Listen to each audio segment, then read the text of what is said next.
Assalamualaikum warahmatullahi wabarakatuh.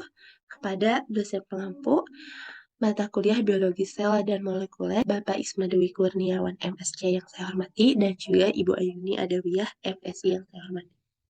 Di sini saya Siti Sania dengan NIM 120702074. Di sini saya akan memaparkan mengenai siklus sel dan juga regulasi. Dahuluan, di mana siklus sel adalah suatu proses kompleks di mana sel dan juga pertumbuhan, duplikasi DNA, dan juga pembelahan sel. Sel dalam tubuh manusia dan juga organisme lainnya terlibat dalam siklus sel untuk mempertahankan pemulihan dan juga reproduksi. Nah, di mana regulasi dari siklus untuk memastikan bahwa sel-sel memasuki dan juga keluar dari siklus sel dengan tepat sehingga pertumbuhan dapat terjadi. Nah, pengawas yang penting merupakan adalah protein dari siklin atau CDK. Nah, selain itu, protein suspensor seperti tumor atau protein P53 dapat menghentikan siklus sel untuk memberikan kesempatan bagi perbaikan DNA. Nah, sebelum lanjut ke fase berikutnya, ada juga molekul lain faktor pertumbuhan di mana hormon dan sinyal eksternal lainnya seperti faktor pertumbuhan, hormon, dan juga sinyal eksternal ketika regulasi siklus sel terganggu dapat masalah seperti pada pertumbuhan sel yang tidak terkendali. Nah, di mana pembentukan tumor, eh, di mana proses-proses ini terjadi secara terus-menerus di dalam tubuh kita, berbagai aspek kehidupan kita, termasuk seperti kesehatan, perkembangan, penyembuhan. Nah, untuk siklus sel, di mana siklus sel terdiri dari 4 fase utama. Nah, pada fase G1 atau fase S atau sintesis, fase G2, dan juga fase M atau mitosis. Nah, selama segitu, di mana sel mempersiapkan diri untuk sintesis DNA dan juga pertumbuhan selanjutnya selama fase S, replikasi DNA terjadi di mana sel mengganda salinan DNA. Jadi pada fase G2 adalah fase persiapan. Jadi pada tambahan sebelum sel masuki fase. Nah, untuk fase M adalah fase pembagian sel, di mana sel membagi diri menjadi 2 sel anak yang identik. Nah, setelah fase M, siklus sel berulang ke fase 1. Dan juga proses ini jadi tidak terus berlanjut seperti pertumbuhan normal atau perkembangan organisme sel, di mana sistem kontrol internal dan juga eksternal dari siklus sel, di mana sistem kontrol internal yang kompleks memastikan bahwa setiap tahap siklus sel diselesaikan dengan benar sebelum sel melanjutkan ke tahap berikutnya. Nah, jadi penting dalam kontrol internal siklus sel adalah checkpoint atau pemeriksaan. Jadi yang memastikan integritas dari DNA dan persiapan yang memadai sebelum pembelahan sel. Nah, jadi jika ada kerusakan atau masalah dalam tahap-tahap ini, siklus sel dapat terhenti atau sel dapat memasuki fase istirahat. Jadi gangguan dalam mekanisme kontrol ini dapat berkontribusi pada perkembangan penyakit seperti kanker, di mana sel-sel kehilangan kontrol atau siklus sel merek protein siklin bekerja dengan berikatan. Siklin bekerja pada enzim dan juga relevansi dengan kehidupan sehari-hari, di mana siklus sel yang penting dalam juga perkembangan organisme untuk pembelahan, di mana proses ini sebagai mitosis. Nah, pembelahan sel memungkinkan pertumbuhan dan jaringan pada sel. Nah, untuk yang kedua, pertumbuhan organisme, siklus sel, sel-sel anak yang baru dibentuk akan dikembang dan juga memperbanyak diri. Yang ketiga, perbaikan dan juga regenerasi jaringan. Di mana ketika organisme cedera, kerusakan, siklus sel yang teratur, regenerasi jaringan yang cepat, dan juga efisien. Diferensiasi sel kan berdiferensiasi menjadi berbagai jenis sel yang memiliki fungsi dan juga karakteristik khusus. Untuk yang kelima, ada pengaturan pertumbuhan sel terkontrol, di mana pada siklus sel juga berfungsi untuk mengatur pertumbuhan sel yang terkontrol. Ya, misalnya kanker dan juga penyakit genetik. Di mana kanker adalah ketidakseimbangan sel, kelainan pada gen yang mengatur siklus sel suspensor tumor atau onkogen dengan cepat dan tidak terkendali. Nah, tumor yang bisa menjadi ganas. Selain itu, ketidakseimbangan mempengaruhi untuk penghentian pertumbuhan sehingga sel-sel kanker terus tumbuh bahkan ketika seharusnya terhenti. Dampak kelainan siklus sel pada penyakit genetik di mana kondisi disebabkan oleh kelainan atau mutasi pada genetik. Misalnya pada gen dalam mekanisme regulasi siklus sel yang tidak normal atau tidak terkendali.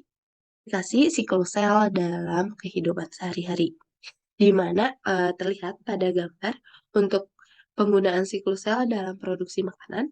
Yang pertama ada fermentasi, di mana proses fermentasi siklus sel. Nah, untuk mikroorganisme energi dan juga mengubah substrat menjadi produk yang diinginkan selama fermentasi. Nah, untuk mikroorganisme menggunakan substrat seperti gula atau karbohidrat energi. Nah, jadi si energi dalam bentuk ATP melalui respirasi anaerobik atau laktik. Di mana contoh penggunaannya siklosal dalam fermentasi seperti pada produksi roti, bir, anggur, atau keju. Nah, untuk kedua ada reproduksi tanaman, di mana pada proses reproduksi seksual melibatkan penggabungan sel kelamin jantan dan juga betina untuk menghasilkan embrio baru. Nah, dengan variasi genetik. Nah, sedangkan untuk reproduksi aseksual pada tanaman melibatkan pembentukan individu baru tanpa melalui penggabungan. Untuk beberapa metode tanaman ini menghasilkan individu baru yang memiliki genetik yang sama dengan tanaman induk. Untuk pemanfaatan siklus sel dalam pengembangan obat dan juga terapi genetik. Jadi sangat penting di dunia medis saat ini, sama seperti pada penelitian penyakit, misalnya dalam kanker, pertumbuhan sel yang tidak terkendali dapat menjadi sasaran untuk pengembangan obat yang menghambat pertumbuhan sel tersebut. Nah, untuk yang kedua ada uji klinis. Jadi sebelum obat atau terapi genetik. Jadi serangkaian uji klinis ini dapat menjadikan indikasi bahwa mereka memiliki potensi untuk mengobati penyakit yang dituju genetik. Nah, untuk pengobatan beberapa kelainan genetik seperti fibrosis kistik atau peneliti untuk mengganti gen yang bermasalah dengan gen normal. Jadi menggunakan vektor viral atau pengeditan gen. Dengan obat misalnya pada kemoterapi tadi, nah dikasih DNA atau mengganggu pembelahan sel dan teknologi sel dalam aplikasi pada industri. Nah, ada biofuel. Biofuel ini dari biomasa, di mana proses penggunaan mikroorganisme yang dapat menguraikan bahan organik dalam biomasa menjadi senyawa-senyawa kimia yang dapat digunakan etanol dan juga biodiesel. Nah, untuk biofuel dari alga, satu, di mana teknologi sel digunakan produk fuel dari alga melalui proses seperti fermentasi atau produksi minyak alga. Seperti bakteri yang dapat mengubah glukosa menjadi etanol melalui proses fermentasi. Selain itu kan digunakan juga teknologi sel yang digunakan dalam produksi biofuel dan lignoselulosa. Jadi di mana komponen utama biomasa tanaman yang sulit diurai. Nah, jadi si bakteri ini dapat menghasilkan enzim yang dapat mengurai menjadi gula yang kemudian dapat difermentasi menjadi biofuel. Ya, ada yang dari gas, misalnya dari beberapa bakteri mengkonsumsi hidrogen atau nah akan senyawa-senyawa organik biofuel. Nah, atau proses ini fermentasi gas. Untuk penggunaan teknologi sel dalam produksi biofuel memiliki potensi untuk mengurai emisi gas rumah kaca dan membantu dalam transisi menuju sumber energi berkelanjutan. Pendekatan yang menekan peranan siklus sel, di mana penerapan dalam rekayasa organoides. Untuk yang pertama ada kultur sel teknik, dimanakan di dalam kondisi laboratorium yang terkendali. Dapat banyak cara dan cara hidup untuk menghasilkan jaring organ buatan. Jadi mengarah siklus atau tumbuh dan berkembang sesuai kebutuhan. Untuk yang kedua, ada rekayasa di sel atau fungsi sebagai untuk mengembangkan jaringan buatan. Nah, dipanen dan ditanamkan ke dalam matrik buatan untuk mengaman siklus sel agar jaringan yang spesifik. Nah, untuk selanjutnya jaringan buatan ini digunakan untuk mengganti atau memperbaiki jaringan yang rusak pada manusia. Di sel ini ada pengobatan menu dan diperkenalkan ke dalam tubuh pasien untuk mengganti atau memperbaiki jaringan yang dalam terapi sel dapat dimanfaatkan untuk sel-sel yang agar tumbuh dan juga berkembang dan bertipe sel yang dengan kebutuhan medis.